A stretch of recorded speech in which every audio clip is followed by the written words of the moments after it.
Welcome back to my vlog mga kababayan. So ayan nga po, kagigising lang namin ng anak ko. And of course, naghanda na rin ako ng breakfast para sa amin kasi may lakad kami ngayon. Nagluto lang ako ng bacon kasi madali ang breakfast lang to at may plano na rin kaming kumain sa labas pagkatapos nito.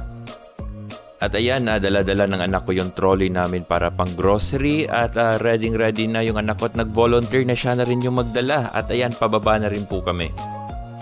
At kung mapapansin nyo, terno pa yung suot namin mga kababayan. At every time na nandito kami sa loob ng lift, ito yung ginagawa namin, sayaw kami ng sayaw ng anak ko or nagti-TikTok kami. Which is yung anak ko is mahilig din sumayaw kasi katulad ko dati.